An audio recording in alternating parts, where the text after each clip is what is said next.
What's up? So I have Josh with me today. You guys, What's so it going is. on, everybody? But I'm not the special guest tonight. I am not the special guest You're tonight. always the special guest. What are you talking about? Oh, thank you. I appreciate that. I appreciate that. But tonight we have somebody on for you, an industry professional. She's from the Cycle 24 of America's Next Top Model, and she was the runner-up. She made it all the way. I voted for her. Jeremy, did you?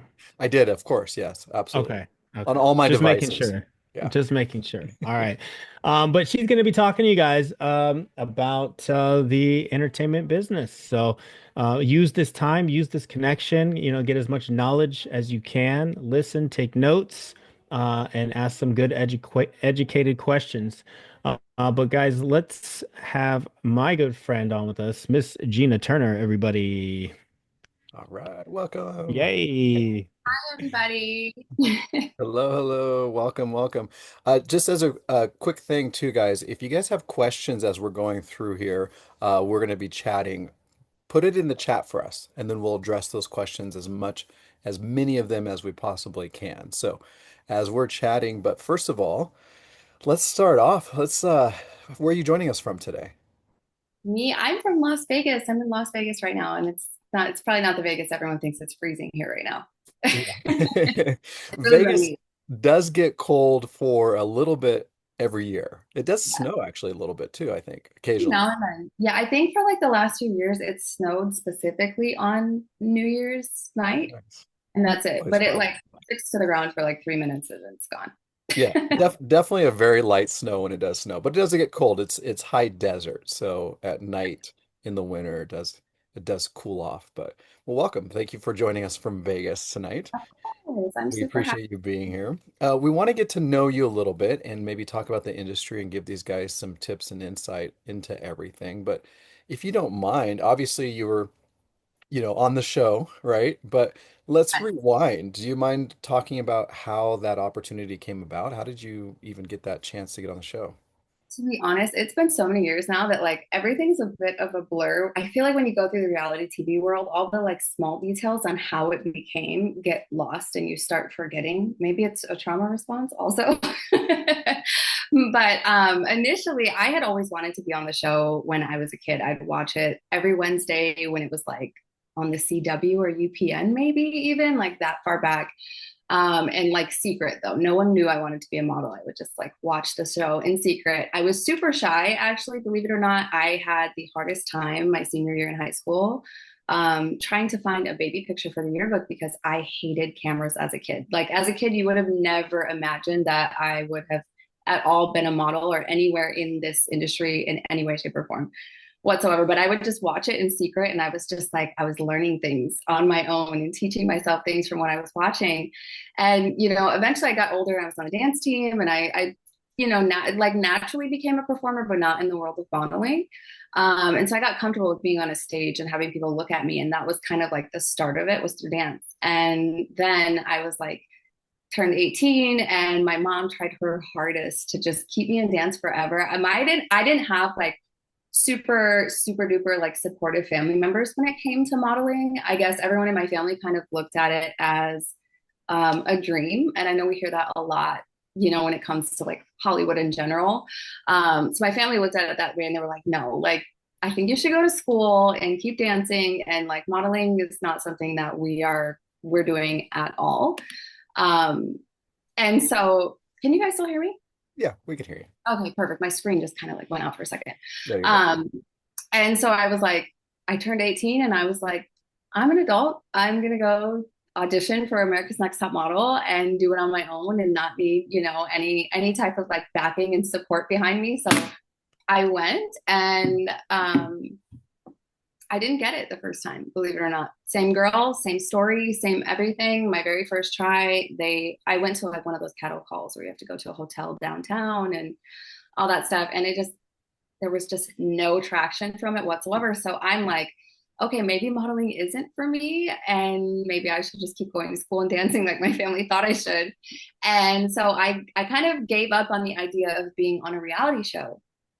But I pursued modeling on my own through avenues that I knew of through local modeling agencies. And I started getting curious about it from the perspective of an actual working model instead of a model that started her career potentially based off TV and or reality TV in that way. And so I, linked with photographers, built my book, and then I hit a really rough patch with modeling where I wasn't making as much money to live comfortably. And I was like, it's time to go back to school and listen to everything everyone else said I should have done in the first place.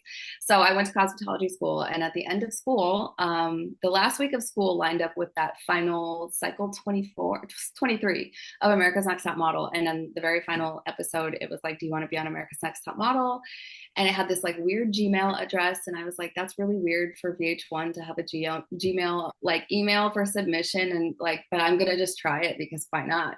Like, this is my last shot. And that was when they picked up on, same girl, same story. And it kind of just skyrocketed from there. That's awesome. I love it. There's a lot of parts in your story that I actually want to go back to and talk about. But, so you were on the last season then? Is that Yes, correct? the final season. Yes. Okay. So 24 total seasons is what they ended up. 24 altogether. Yep. Awesome. Very cool. Well, so I wanted to ask you, when you first went that you didn't get the opportunity, do you remember what season that was or how many years in between? That was I believe, the very first guy girl season. So the season Okay. that Don Benjamin would have been Okay. on is the season Yeah. that I initially auditioned for. Yeah. Got it. Okay. And we were both from Minneapolis at the time. I don't remember seeing him at the audition. Maybe he did an audition there. I don't really remember, but I don't remember seeing. Right. Very cool. And so when you went, it was your kind of your breakthrough opportunity, like you had not modeled prior to that first audition. No, not necessarily. I went to a modeling school. I used to do pageantry, which kind of Okay. goes hand in hand with like dancers. So that pageants was as close as my mom would let me get to modeling. She was like terrified of me becoming a model. And one of the subcategories in my pageant was casual wear modeling. And the winner of that gets a full ride scholarship to a modeling school. And I won. Oh, nice. So I got a full ride scholarship to a modeling school. And after that, I told my mom, I was like, no more pageants now. Like, I'm going to modeling school and like, we're doing this now. Like, right now. So, so yeah, that's where that kind of began. And I had done like some small photo shoots. I'm from Minneapolis, so like the Target Corporation is out there. A lot of like Target campaigns and I think Starbucks maybe. There's a lot of like really big corporate companies that are based out of there. So it's easy to Right. get that type of commercial work, but branching outside of that wasn't really in the scope of living there. Like where you live really does matter in this industry. And I was a minor plus living in a really small city with limited opportunities. So I could only go so far as that. But, I had a few professional photo shoots from my modeling school, but nothing in comparison to like what I've done in the last 10 years, I would say. Right. Very cool. So you secretly had this passion to want to model, but you didn't really share and you were shy. But then your journey, you ventured into the dance world, and of course that kind of opened you up to not being as shy. Kind of took you out of the box, is what you were telling us. Yeah, basically, I've always been a dancer. Like my mom, I come from a family of musicians, so like I feel like Okay. music is in our blood. So movement is like really important to everybody, whether it's playing an instrument, dancing, like acting, whatever it is. Everyone's got a little bit of something performative in them. But I've always, I guess, been a dancer. My mom will tell you like family holidays, it was like the most awkward thing for me, you guys. I don't know if any of you guys have gone through this, but I was the one who was like, my mom would tell me, get up and like put on your dance outfit and like do the moonwalk across the like in front of my whole family. I never got a break. So I was always a dancer. Like that was always there. It just, I think at the time, a better and more experienced dancer than I was a model. Modeling was like so new and foreign to me. At that time, dancing was like something everyone was like, yeah, do that. I always tell people, be sure to study your craft. Like make sure that you're constantly educating yourself and constantly improving and take as many classes and improve me from where you're at today. But do you think watching all those shows when you were a kid, do you think that helped you get into the series itself and just studying it? Like, do you think that, Absolutely. I wouldn't say that every single thing that I know after like what 23 years in this industry, I wouldn't say everything that I know I learned from Top Model, but I would say huge portion of what I have learned as like my core and my foundation for approaching this industry came from that show. Absolutely. Yeah. And I know that you said that your family wasn't that supportive of you being a model. And I love that you say that because I'm sure there's a lot of people that are feeling the same thing. And why were they so against, why do you think they were so against you maybe wanting to break into being a model? Was there I any? think for my family, I am a very perfectionist, like do it the best you're ever going to do it, and then anyone's going to do it or nothing at all. And I think for my family, just knowing my spirit, I guess, that they didn't want me to fail at something that I really was so passionate about. So it was easier to prevent me from getting to it so that I didn't know. Um, but also that there's no one else in my family who has even been in this, like in a spotlight position like this at all, been a public figure, nothing in that realm whatsoever. So I think for them, it was more scary for them than it was for me to let me go chase and achieve a dream. And like, people are right, acting, modeling, singing, any of it, like it's not, they're not common careers, and like a lot of people chase these things and not every single person is going to make it. You know, a lot of it is time and opportunity and being in the right place at the right time and just chance, you know. So I think for them it was just more scary to like let me go figure something out on my own because no one else in my family had the guidance to be able to give me. Like I was going to have to raw dog this whole industry by myself. Nobody was there. No. Looking back, if you had something that you wish you had known preparing for being in the industry, what do you think that would be if there was one thing that you, There was something that I wish I had known, at least within this industry, that people don't care about your feelings, like your personal, how you're personally affected by a lot in this industry doesn't matter. And that has changed over the last recent years. I feel like the industry is starting to care people's perspectives and like an audience inclusivity and like things like that. But there was a time way back when I first started modeling, we're like that wasn't a thing. So had someone taught me that my personal feelings and like, you know, emotions and certain things weren't going to matter, then I probably would have approached it with a little less emotion at the beginning and just really looked at it as a job instead of it being personal to me in that way. I guess like it's personal to you, of course, but you have to step out of being yourself when you're in a professional environment in this industry, unfortunately. um so yeah, I just that part. I love that. That's actually, I think that's great advice for anybody out there because I try to tell that over and over again in other industry professionals that I talk to. We say, hey, rejection is a thing in this business that you're going to have to learn. Never take it personally because it's never even mostly even about you. It's No, just, never. it's a business and it's a brand and they're trying to make the right decision for their business or brand. Yeah. And most of the time most of this is just based on opinion, right? Like one creative director who was handling the casting for something this month may not even work there at that company the next month or the next year. And it's a totally different person with a totally different opinion. So it's like you can't let it get to you. You have to kind of just like let it go in when you take it in, but let it go in one ear and out the other, and not let it affect your drive for the next thing. Like, because if you let it, it definitely will. Right. And that's why it's important for networking as well, because you might have a great connection with a creative director and then they go on and work with another brand. Well, guess what? Who do you think they're calling? You're shoo-in for that company that they work for now. And like I Yeah. have made so many connections in this industry just by networking alone and like staying connected with people and just having like a great repertoire with people, I guess. And just keeping those relationships alive. A lot of I try to tell people all the time, this industry, you have to make it work for you.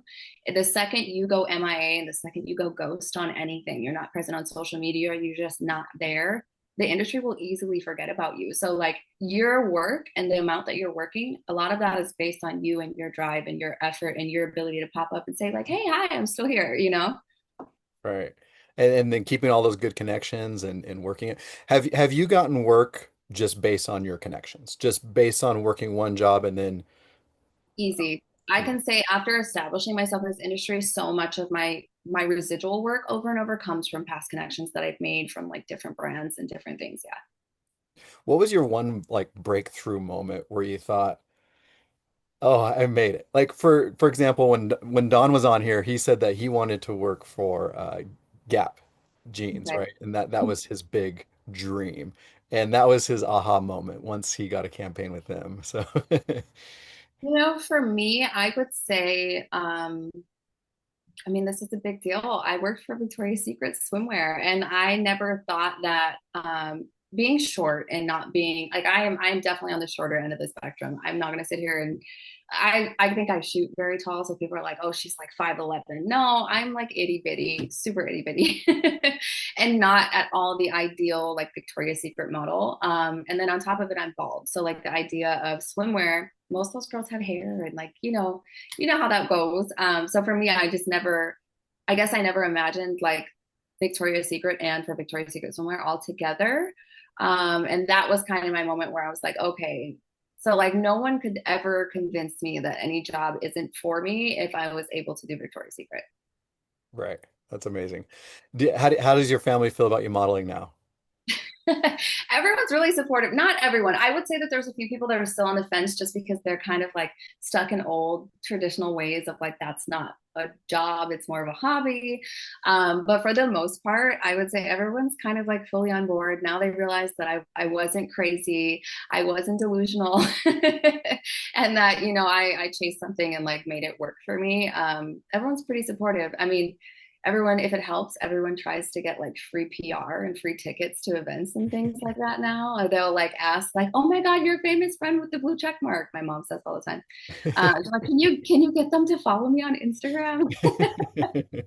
Yeah. I love it. Do you feel like the show accelerated your career, or do you think it was just a step in your journey? For me personally, I do think it was just a step in my journey. I mean, when I tell you I hustled and worked my ass off to make this industry work for me before I had even got to America's Next Top Model, I really did. I had done a lot, Target, Playboy. I've been in Playboy 6 times. And I mean, I know for a lot of people that's subjective, but for me, that was a big deal, especially having come right before America's, not right before, but before America's Next Top Model pretty significantly. And I had amassed, like, I mean, I was a hometown hottie and Maxim. I had, I think, a couple FHM covers. There was a couple things going on for me but I was more in the line of like, sexier lingerie, swimwear modeling. I wasn't doing much for fashion. So I had a really big male audience, which was great. And that's super easy to attain, especially as a girl. We're all girls here. Super easy to obtain. But we want the girls. The girls are where the big money comes from when we're working, right? So that was where I was working toward heading toward. But I was wearing wigs, and I was masking what would work for me as a high fashion model at the time. So I was really limiting any visibility and like income for me, anything, by sticking to just glamour modeling and like the more sexier side and commercial side of things. Um, so I had amassed like a huge following just from that alone. And then I would just say Top Model was just another stepping stone. I don't think that they would have put me on the show or really brought in my, anything about me if I didn't have all of those elements behind me. Like Playboy, especially for reality TV, and then me being bald, like I was a really controversial person to put on TV. I was a character for them to kind of like stretch and bend and pull. And I was a complex character. A lot of people go into a show like that and don't really have much of experience. I did. So for me, it worked with me and against me. But I would just say Top Model was just a stepping stone because they really did pull off of a lot of what I had already amassed for myself and then switch the narrative up to work for them and their audience. So yeah. Do you think being at the first casting that you went to that you didn't get the part, and then going to the second casting, that really helped you know how to prepare and what they were looking for? I think so. The first time they didn't really focus too much on asking me questions about alopecia. So I'm not sure if any of you guys know my story, but I lost my hair when I was 9, between 9 and like 12. And I was completely bald and then I got a wig and I clung to that like a security blanket. So I think my first audition, I would never walk around like this. That was never going to happen. On my season of Top Model, they took my wig off and it was like this big monumental makeover. But the very first season I had auditioned for, there was no way in hell I was going to let them like take my wig off like that. I had told them about my story and I told them I had alopecia, but nobody saw it first. And I wasn't really willing versus my second time auditioning. I was like, okay, cool. Here I am. And like, here's everything about me. And like, do with it what you wish. And I think it's just because I was more secure with myself too. I had gone through a lot of life at that point. instead of being like an 18-year-old kid, didn't know Right. anything. By the time I was on Top Model, I was almost 25. So there's a lot that changes in those 7 years, but yeah, I do think that that had a lot to do with the difference between me auditioning the first and the second time. Did you ever fear going into the modeling industry that that would be something that you would have an issue with? Yeah, honestly, at the very beginning of everything, I thought it was going to be my biggest downfall. I was like, okay, I lost my hair, and like, to be honest with you, my natural hair was probably the coolest thing about me. And then to lose it, I was like, okay, so how do I fix it so that I work? Because at the time, inclusivity isn't then honestly didn't really exist. Now we see people who are, curvier, shorter, taller, have vitiligo, have freckles, like stretch marks, you name it, you see it now, right? Right. Representation matters now, but it didn't matter then. And so for me, I didn't at all have the example of someone in the media or being a model that had alopecia or hair loss or was bald in general. That wasn't a thing. Like models weren't really bald back then. Everyone was trying to do the Victoria's Secret blowout type of hair, and like that was just Right. what you saw. So I made it a mission to make sure I put some hair back on my head because I was like, okay, that's what it's going to take for me to work in the industry. I know I have everything else outside of being tall. Of course, I can't change that, but yeah, I did my best to try to replace that, and I do think that I thought having hair was really going to affect my ability to be successful in this industry. Yeah. And that was like the worst thing ever because the nothing could have been further from the truth. Right. Absolutely. And so with getting an agency to represent you, were you fearful of that fact as well, or was that something that you'd already been on the show and they already knew who you were? No, prior to getting on the show, getting an agency was actually fairly easy, but the clients were really small. It was very local agencies, so you're really limited. Versus after the show, I wasn't so worried about getting an agency after the show outside of the fact that they made me look like the villain and they made me look like I was difficult to work with, which in hindsight, it's funny, but at the same time, for me, at the time, it was really frustrating because it impacted how clients saw my workability and if I was actually easy to work with versus actually understanding that it's reality TV. Right. Um, so it kind of became hard after the show to get an agency just because a lot of agents they would sign me and that wouldn't be the problem. It was just pitching me to clients thereafter the show. It was less like, oh wow, you have an amazing bald model, we love her look, we would love to use her for this brand, this skincare, this that. It was more like, oh, that's the bald girl from America's Next Top Model, and there was no disassociation from me and my look and then me and America's Next Top Model. So it would frustrate a lot of clients and a lot of brands that there was too much affiliation with the show. And then I was overexposed in a way that they didn't want that. I mean, could you imagine you're selling makeup and every time someone walks past the campaign, they're like, that's that girl from Top Model, not, oh my God, wow, look at her lashes. Like the new Revlon mascara is like really cool. So those things need to be taken into account. I wish I would have known that before going on the show. Cause if I would have known to just snatch my wig and like just be raw and myself and like that social media was going to be what it was too because way back then social media didn't exist for me, so this has been a very different world. But if I would have known all of that, I probably would have approached it a lot differently. I wouldn't say that like, I'm going to be very honest, I would not sit here and say that like someone needs a show or like an easy outlet in that way to be successful in this industry whatsoever. Like I wish I knew what I knew now way back Right, then. right. And so that's the hard part about reality TV is they're constantly filming and you're constantly interacting with everybody and then however they want to edit creatively to Yes. make the drama for the show, right? Is that It's very, very dramatic, very, very much what the people see on TV is not what we are experiencing at all in real life. Like right? they could put something from like a week ago, Mm, right after something that literally had just happened, and like tie it together, and they can right. make you say things you've never said before. Like it gets really crazy, and you don't realize these things until you're on a reality show. Like the power of editing and the power of like frankenbiting is really a thing. um yeah, you don't really know all that until you do it, so Right. lesson learned. And you don't know, and I don't think even the producers really kind of know how it's going to be edited until they get into the editing side of things. But they're trying to create creative edits for drama. They want to keep the audience hooked. They want to have at the end of every episode a, I can't wait to watch next week I because, have to be back next week, yeah. right, yeah. So they need those moments, right? So they have to creatively edit it. So Yeah, well, exactly. getting into the agency side, I know some of our viewers here today, they're hoping to get signed with agents and be a part of the modeling world or acting world or whatever they're interested in doing. But what do you think are some common mistakes that somebody makes when meeting with an agent? Can we talk about that a little bit? Yeah, I guess I feel like a lot of the thing that I see the most would probably be presentation. I think a lot of people think that they need to go in full hair, full makeup, like they just stepped off of a set or a photo shoot. And oftentimes that's every time, not oftentimes, all the time. That is not at all what they're looking for. They really want to see, like, they want to see your freckles. They want to see your pores in your skin. They want to see your skin can be a little shiny, put some moisturizer on. But like they want to see who you truly are. They don't want to see you all glammed up. They need to see the base and the core that they're working with to know what's possible with you and what clients that they can make work for you.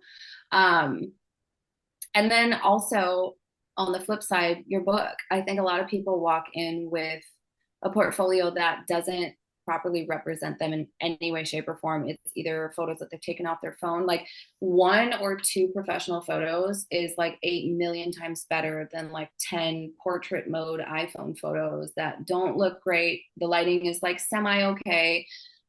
They'd rather you come in with one picture or two great pictures or none at all than like what you think you should be presenting yourself as a model.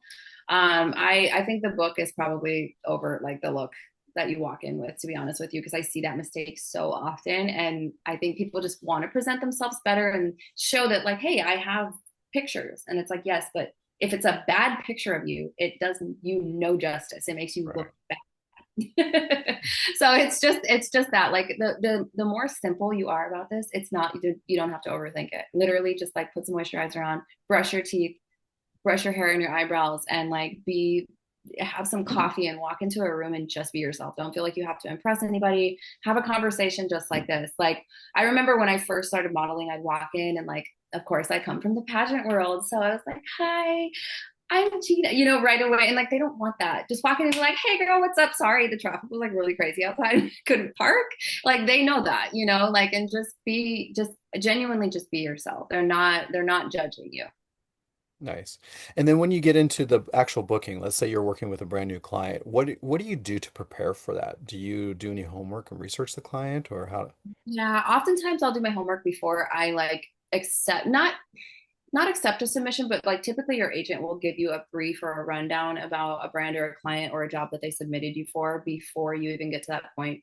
There's multiple steps before you get there to determine whether or not that's a brand you want to work with. That's when you'd want to start doing the researching, is at the beginning. The second any type of pitch is being told to you, you may not work for that brand. Go research them and then find out how you can manipulate yourself as a model and as a human to fit their brand. There might be some things that they don't like. It may just be a beauty brand, right? Okay, cool. Go through your book now and take out all of your fashion photos and only put your beauty images as the presentation images first if you need to go meet them, because that's truly all they care about.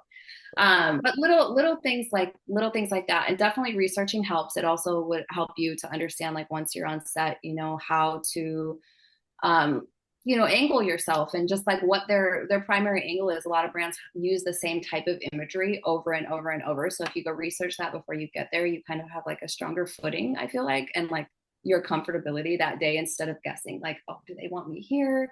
Do they like this? Or like, do they like a lot of hands? Do they not? You know what I mean? Like just stuff like that. And do you go usually typically on their socials and look at all their image? that Yep, they have socials, posted and images. Yeah, typically they're socials, but then a lot of times I'll look at like their tagged pictures because that's going to give me also an insight into like behind the scenes from models and people that they've worked with and like how they conduct themselves as well. You know, is it probably going to be in a big warehouse? Is it going to be in a small studio?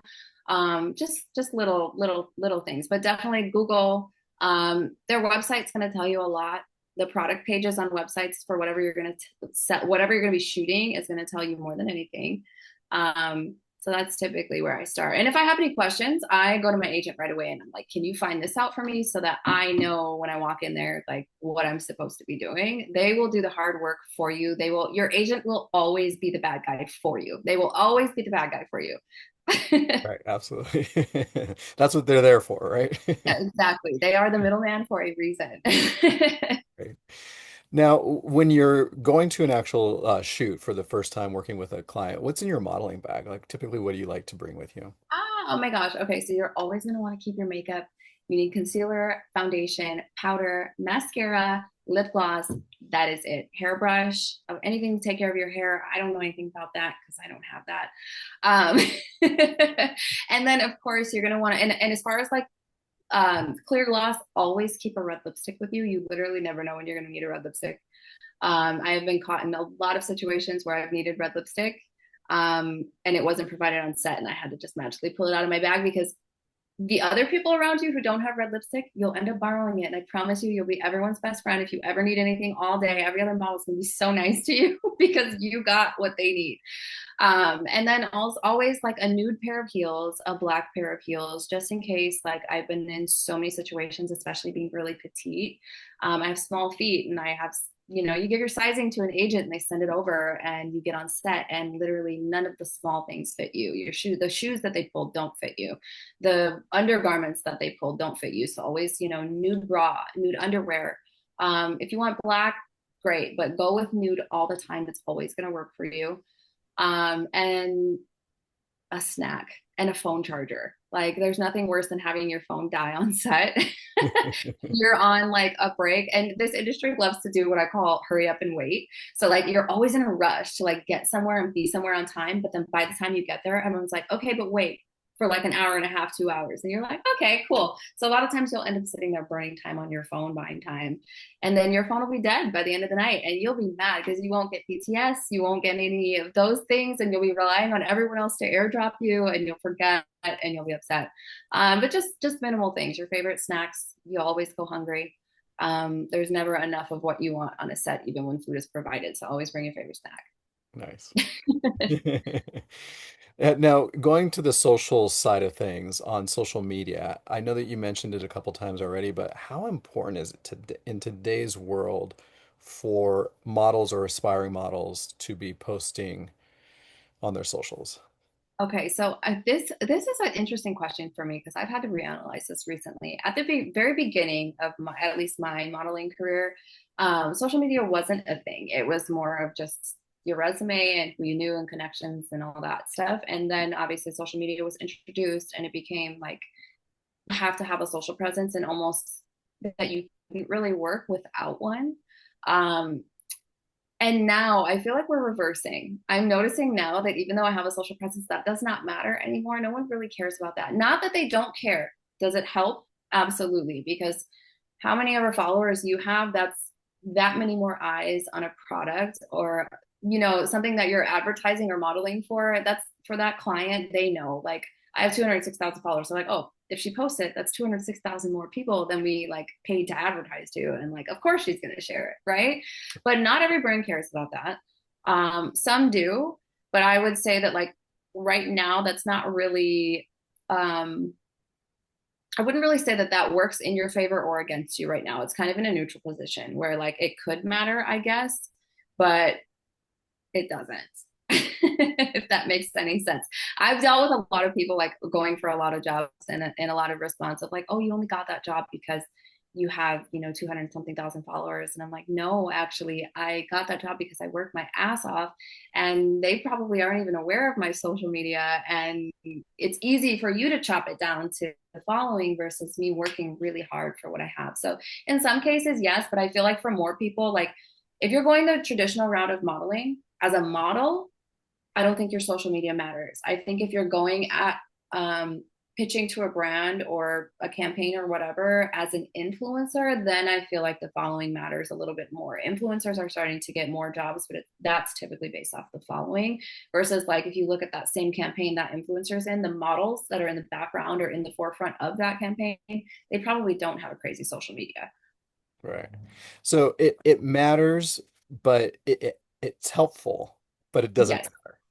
Yes. And I play two roles. I model, but then I also have like naturally adapted to influencing just because of being on a reality show. So like I have a hard time stretching myself thin between the two and like approaching some jobs like, do I approach this job as a model or is it better for me to approach this job as an influencer? So when you get in that space, it can be very confusing. But if you're approaching a job as a model, do not worry about your following. Just make sure your book is good, you make a great impression, and you show up and you show out to work. That's all. And on the socials, are you primarily focused on one platform or on all of them? Yeah, I would say, no, maybe all of them. I don't know. I don't intentionally like try to separate focusing on just TikTok today, just Facebook, just Insta. Like I have them all linked together at this point where if I post to one, it like posts to all of them. So it makes it Right. seem like I'm present. So make technology work for you guys, okay? Because that definitely matters. But I would say like my main bread and butter is Instagram. That's probably where I have the biggest outreach. I know people like I've gotten a lot of advice recently to take up TikTok and I haven't. I was like, I'm one of those people where like if a good movie comes out and everyone's watching it, right? Like everyone's going to the theater to watch it and I haven't seen it yet. I'm like, I'll wait like 3 years to watch it, right? Until the Right. hype dies down.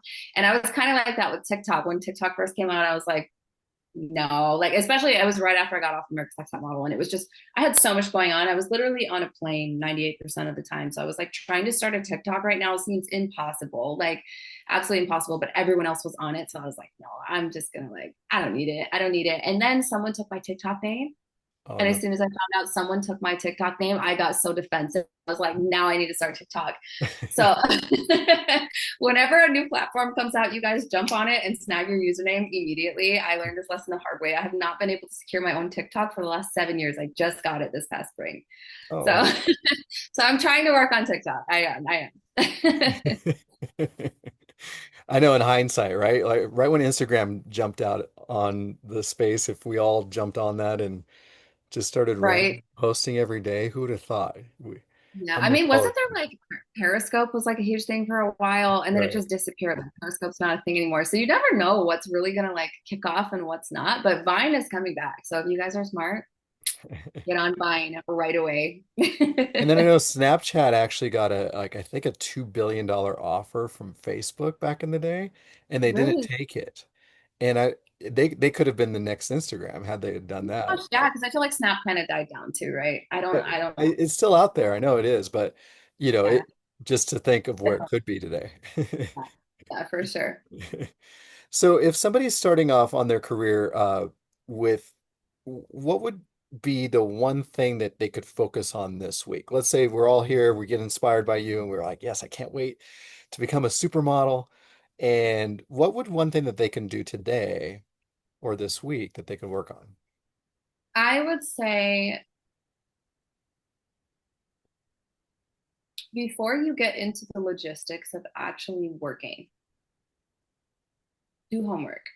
Sit on YouTube and Google for a day and research models, old school models, models that have been vetted, that have been in this for a long time, newer models.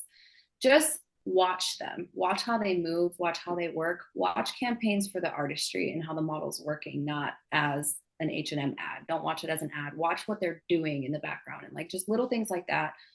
Those are things you can do immediately to start kind of crafting your own thing. Like you'll see, for me, like I know a lot of people think like a model is just a model. No, a lot of models are a combination of multiple different models that made them that unique character. And I know I learned a lot of like my walking from Naomi Campbell and Tyra Banks and Shalom Harlow and like people that people, if I named right now, you'd be like, who the heck is that? But that's because I've watched and I've seen little things and I'm like, wow, I how she does that, but I want to make that work for me and then combine it with little elements of things. I think that where you start curating who you are will help you so much more before you step into a room, and it'll help into a room and walk in front of a person and you're actually being judged from that moment as to who you are. That way you're not walking out feeling like, did I do a good job? Or like, like we all go through that, right? Like it sucks to feel like that. After I leave an audition now, I never think like that to myself. I'm like, it either worked or it didn't. They either liked me or they didn't. Like, I'm not gonna go home and beat myself up or cry in the parking lot before I take off. Like, I'm not gonna do that, right? Like, leave with confidence, but all of that comes from the self-building that you're gonna do at home by yourself that no one else sees. Make crazy faces in the mirror where no one is seeing you and you can kind of just be yourself and you're the only person judging yourself. But I think that would be the like core to start curating and shaping who you are as a model. And then there, Google is your best friend. I always tell people this. People like message me on Instagram all the time and they're like, hey, like, can you help me with like, I want to get signed to an agency, but I don't know what to do. And it's like, Google is the easiest to like search engine to use. It really is. Wherever you're at locally, modeling exists everywhere. It does not just exist in Los Angeles. It does not just exist in New York. It doesn't just exist in Milan. It's literally everywhere, and it's in your hometown too, no matter how little it is. So it's like you just have to Google and find those opportunities and see what's available. And a lot of it is as simple as Googling like a local modeling agency and going in for a meeting. Just set up a meeting and see what happens. Don't expect that the first meeting is going to go great. Just go and see what it's like first, because once you experience that, then you'll know how to approach the second, third, and fourth better than the first.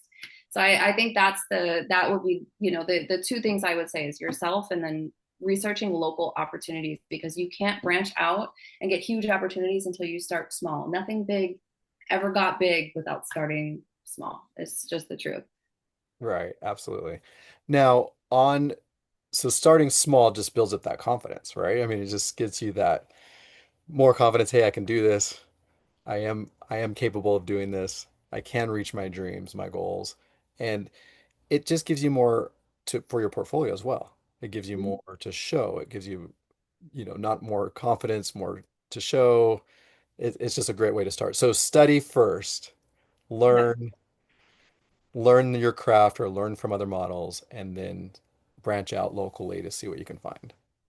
Yeah. I Yeah. love that. And I would say reach out, Facebook is still like a very active community of people trying to find opportunities and a great way to link with people. So, I would try to find other models that are in your area that are, interested in the same things as you, because a lot of this industry is word of mouth, a lot of it, and connections like we talked about earlier. So the second you can create, a small community of people who are on the run of trying to achieve that have the same goals as you, I think it'll become easier to be like, hey, well, we know this. Like if a job, like with me, if a job is calling for a model who's 5'11" and I'm not 5'11, but everything else works for me, but I'm like, oh shit, I have a friend who's 5'11" and like she fits every single thing here. I'm gonna call her and be like, hey, there's a job. The submission ends tonight, but I just wanted to pass this along just in case you didn't know about it.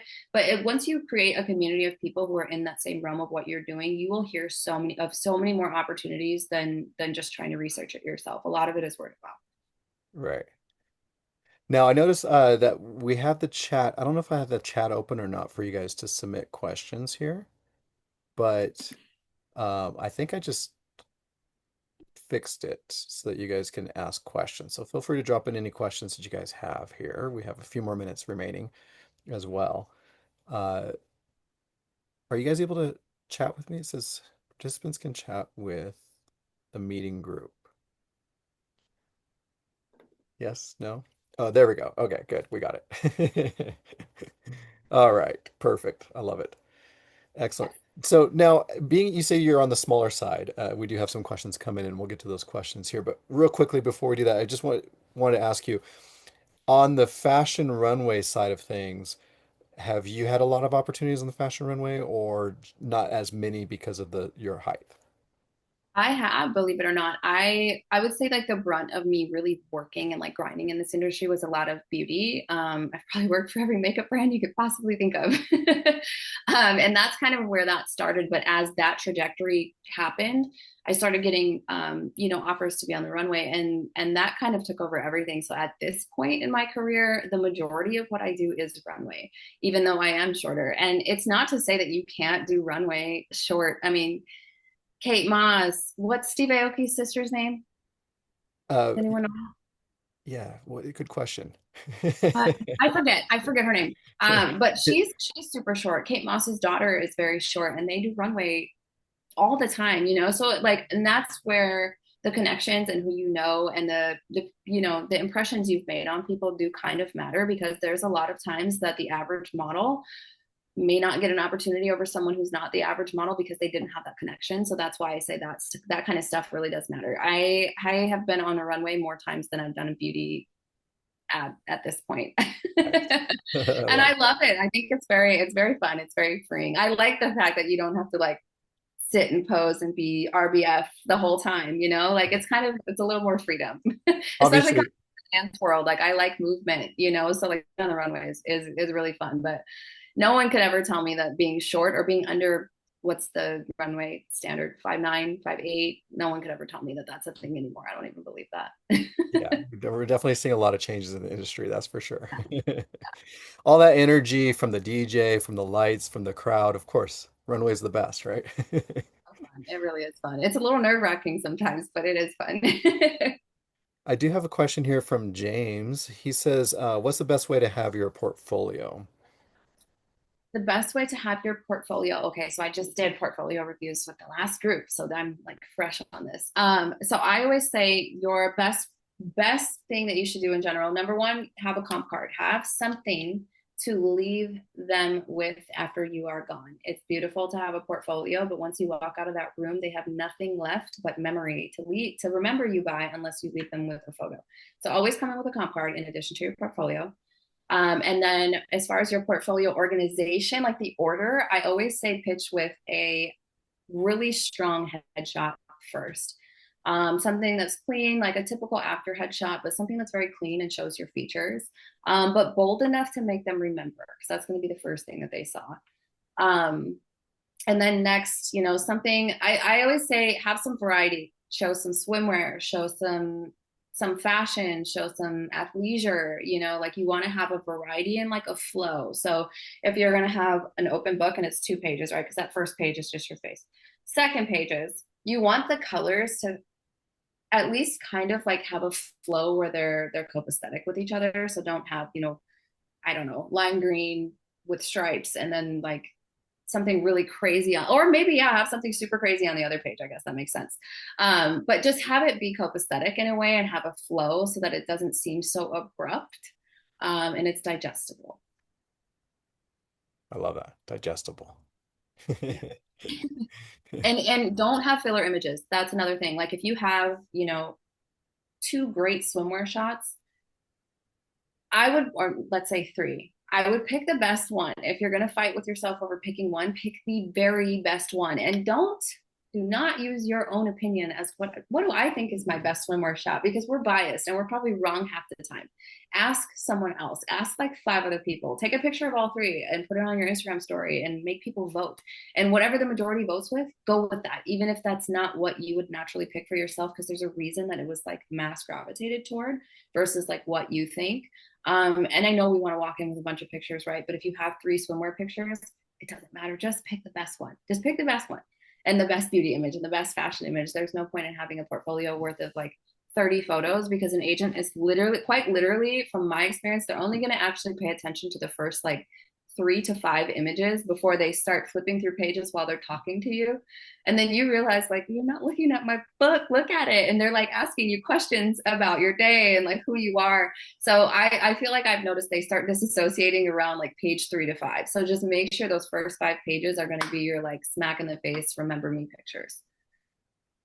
I love that. Now, would you suggest, like, say your book holds 20 pages and you only have 5 good photos, rather than fill the 15 with filler, or just leave them blank? What would your I leave them suggestion? empty. I think I would leave them empty. It's better than having potentially an image that they could see that could work against you just because you tried to fill a page. It's okay if a book is empty. That means that there's nothing but space and opportunity for work, and let your agent know that.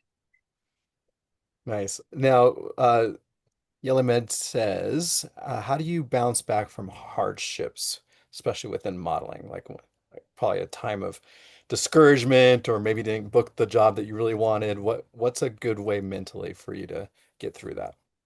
I just went through this yesterday. I was passed on for a job that I worked really hard to get, jumped through a lot of hoops, and at the very last minute, and this job was supposed to be for tomorrow, actually. So it was a really last minute thing, and I really had my heart set on it, and it was a passion project and just something that really, really mattered to me. And they ended up going with a different person. And did it bum me out? Yes. But at the same time, you kind of have to just convince yourself that like just as much as that opportunity randomly presented itself to you, there are 8 million more opportunities just like that, and you can't let the outcome of one failed attempt at something dictate the future for every single thing that you approach that way. And I don't know, I mean, we're all different in terms of like our mentals when we deal with things. But I don't know about you guys, but I'm a thug. I don't know how to fail at something and not get my ass back up and try again. Like I don't know how to do anything but that.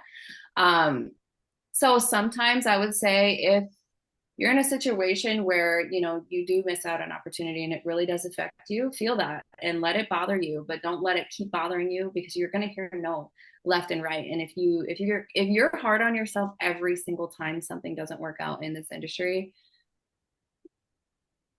if you're going to do that every single time, you're not going to make it very far for very long. So you have to learn how to like just brush it all off and just be like, there's another one where that came from. There will always be more opportunities. Right. I always tell my clients, try to do your audition, do the best you can, and then try to forget about it. And I know Yeah, that's exactly. very Exactly. And difficult to say. I think I have a trauma response now, like where I go do something or I audition for something, and like once it's over, I'm like, I don't remember what I actually did. And maybe that's just the natural thing that I've like gained being in this industry for so long. But I do realize now that like after being in it for so long, you stop thinking about all those like little things and all the, oh, I could have done this better. I should have done this better. Who cares? Whatever happened, happened. That's part of it. Just let it go and go to the next one. Ashley's asking a question. I know we probably have time for just a couple more questions, but she's asking if you have a digital portfolio, is it good to have like a link to that, or how does digital work in today's world with the portfolios and auditions? So typically, as far as like if you're doing an online submission, of course, I would recommend sending them a link where they can see everything, whether it's iCloud link or we transfer or any of that stuff. Definitely have your core images in that if you're submitting virtually or via email or something. But if you're going to go in person with like a digital, have an iPad, or I always recommend a tablet. If you guys don't have one, they're $40 on Amazon, and like the easiest things, they stay charged forever and the pictures look clear and they're just easy to bring with you everywhere. And if they break, you don't feel like you're losing your mind on an $800 iPad. Um, but yeah, I always recommend keeping a digital one. If you have a physical book, that's great. But also with a physical book, you have to deal with the pain of getting your photos printed every time you need something updated, right? So in today's world, I do think that having a digital portfolio is easier with how media works now. Like you just add it in. Um, but what she said, I'm reading her question, or a link to one. Do we send it as part of our work? I feel like she's asking in terms of like an email. So if you're gonna do like a virtual submission to an agency, definitely include your work. You don't want to send like just an email that doesn't have any substance as far as like what you look like. You definitely want to include that. And I always recommend you guys when you do submit to agents or managers, it's good to have the links, but a lot of times if it's a cold submission and this is the first correspondence from you to them, they're not going to click on those links because they don't know who you are. So I recommend that you size your image, like size an image or two small enough to include in the email body itself. So that way they actually, when they open up the email, they can read your email, they can see your image without actually physically clicking on a link. That's going to be helpful. Obviously, if it's somebody like a client of mine sends me a link, I know I trust them and I click on it and open it, right? So, but I when think it's a that's the great part now is like with a link, you never know if it's going to be spam or, you know. right. So make sure you include your resume in that email. Make sure it's small enough. Make sure you have a couple images included. Make sure they're small enough so that the email gets sent and doesn't just keep bouncing back to you. Because some photos nowadays, the digital sizes could be massive and Yes, exactly. hard to email. Yes, I yes. see I see Josh is back with us. Welcome. I've been Welcome. here the whole time. Oh, I just saw you pop in.